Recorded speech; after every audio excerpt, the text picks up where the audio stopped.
नमस्कार दोस्तों। सीडीपी की अगली क्लास में इन प्रश्नों में हम लेकर आए हैं आपके लिए कुछ और महत्वपूर्ण प्रश्न। तो पहला प्रश्न है, संबंधवाद साहचर्यवाद के सिद्धांत में कौन सा वाद संबंधित है। जो संबंधवाद और साहचर्यवाद का सिद्धांत होता है उसमें कौन सा संबंध है, कौन सा वाद होता है। स्थितियाँ एवं प्रत्युत्तर, उद्दीपन व प्रत्युत्तर, प्रत्युत्तर व प्रतिक्रिया, या उद्दीपन व प्रतिक्रिया। तो इसका विकल्प क्या सही हो जाएगा, डी, उद्दीपन व प्रतिक्रिया। अगला प्रश्न, पियाजे के अनुसार संज्ञानात्मक विकास के किस चरण पर बच्चा वस्तु स्थापित्व को प्रदर्शित करता है। तो ये काफ़ी विवादित प्रश्न रहा है, लेकिन इसका सही आंसर जो हो जाता है वो चौथा हो जाता है, पूर्व संक्रियात्मक चरण। कोई कमेंट में ये बता सकता है कि पूर्व संक्रियात्मक चरण की जो है उम्र क्या होती है, किस उम्र से किस उम्र तक होता है। अधिगम का प्रतिफल का तात्पर्य क्या है, बालक के व्यवहार में होने वाला परिवर्तन, या शिक्षण की विधियों में परिवर्तन, या पाठ्यक्रम का पूरा होना, या इनमें से कोई नहीं। देखिए, अधिगम प्रतिफल क्या है, अधिगम कब फलित होगा, जब बालक के व्यवहार में होने वाला परिवर्तन हो जाए। तो तीसरे का विकल्प सही हो जाएगा, फर्स्ट। अगला, जब बच्चा किसी डॉक्टर को देखने पर भयभीत हो जाता है क्योंकि उसके पूर्व के अनुभव में डॉक्टर के इंजेक्शन की सुई दी जाने के संबंध में है, या उदाहरण है किसका। देखिए, अभी पिछले उसमें मैंने एक प्रश्न कवर किया था जिसमें राजू खरगोश वाला प्रश्न था। उसमें क्या था, उसमें भी अनुबंधन बना लेता है, इसमें भी ये अनुबंधन बनाएगा और प्राचीन अनुबंधन का सिद्धांत ये सही हो जाएगा। अगला प्रश्न है, अंतर्दृष्टि पैदा होने के संबंध में कौन सा कथन सही नहीं है। देखिए, अंतर्दृष्टि जो सूझ होती है हमारी, वो सूझ से पैदा होती है। सूझ जो होती है एकदम अचानक पैदा होती है, तो अचानक पैदा होती है और सही और प्रत्यक्षीकरण पर निर्भर करती है, बिल्कुल सही।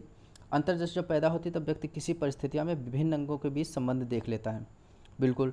अंतर्दृष्टि से धीरे धीरे पैदा होती है। अब न्यूटन के जो वो प्राप्त हुआ था, गति के नियम दिए थे या शेव गिरा था, वो अंतर्दृष्टि का ही परिणाम था। तो धीरे धीरे नहीं होती, वह एकाएक होती है।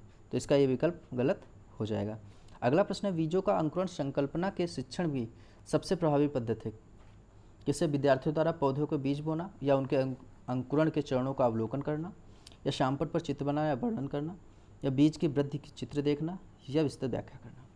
देखिए, ये चारों चीज़ें सही हैं, लेकिन सबसे जो विधि अच्छी विधि है, एक विधि तो गई, हम उसकी व्याख्या कर देते हैं, उससे बच्चों समझ में आएगा। लेकिन अगर उनके हम वृद्धि के चित्र दिखाएंगे तो ज़्यादा समझ में आएगा।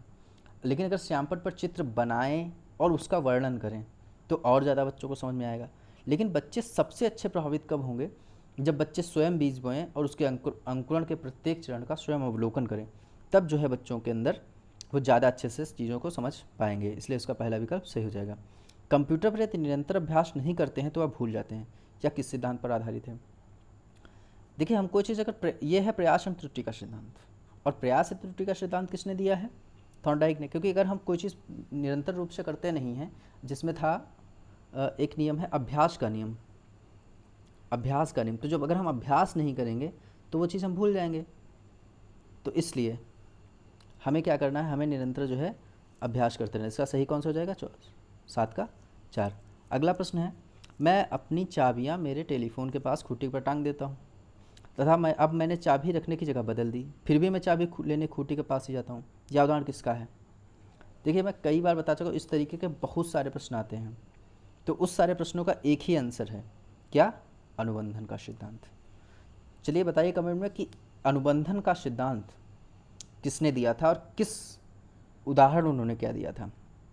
अगला प्रश्न है, अधिगम अंतरण के लिए अध्यापक को करना चाहिए, अधिगम का मूल्यांकन करना चाहिए, अधिगम की पुनरावृत्ति करनी चाहिए, अधिगम का उपयोग नई समस्या के समाधान के लिए करना चाहिए, या अधिगम से होने वाले व्यवहार परिवर्तन को देखना चाहिए।